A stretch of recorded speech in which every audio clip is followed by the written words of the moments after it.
La piste criminelle confirmée dans l'incendie d'un site pétrochimique hier près de Marseille. Le contenu de 2 cuves avait pris feu. Mais on a appris depuis qu'un système de mise à feu avait été retrouvé sur le couvercle d'une 3e cuve. Il n'a pas fonctionné. Je fais renforcer avec le gouvernement tous les sites Seveso. Ils sont tous protégés. Et nous faisons en sorte que la population française n'ait à aucun moment à craindre.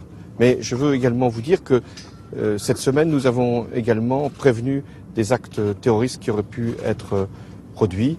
4 individus âgés de 16 à 23 ans, dont un ancien militaire réformé de la Marine nationale, ont été interpellés en 4 points différents du territoire. Leur scénario était déjà établi. La date déjà, le 7 janvier 2016, un an jour pour jour après l'attaque de Charlie Hebdo. Le lieu, une caserne dans le sud, et leur cible, un militaire gradé qu'ils comptaient décapiter face caméra pour ensuite diffuser leurs crimes. Je pourrais continuer sur le mode de l'humour en parlant des autocélébrations. J'ai cru comprendre que vous gratifiez le président de votre formation politique de l'accord qui a eu lieu dimanche, ce qui était en termes honnêtement de gratification incontestablement, à mon avis, fait sourire et vous inscrit, j'en doute pas, pour le prix de l'humour dans quelques mois. Regardez cette image, c'était il y a quelques minutes à Athènes. Un député d'extrême droite déchire l'accord de la Grèce avec ses créanciers.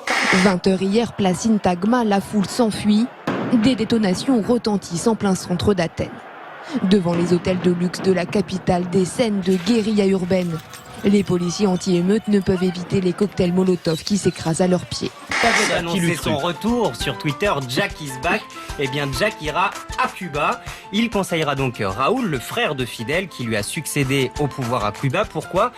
Eh bien, pour la réouverture des échanges commerciaux, vous savez, après le dégel des relations avec les États-Unis. C'est vraiment un personnage national qui rassemble, qui incarne cette soif de vie, cette soif d'aimer, cette soif d'expression, cette soif de liberté.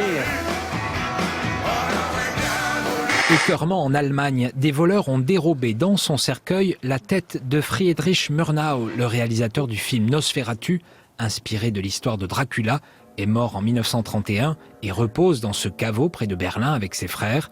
La porte a sans doute été ouverte avec un fil de fer. Les enquêteurs sont sur la piste d'amateurs de vampires.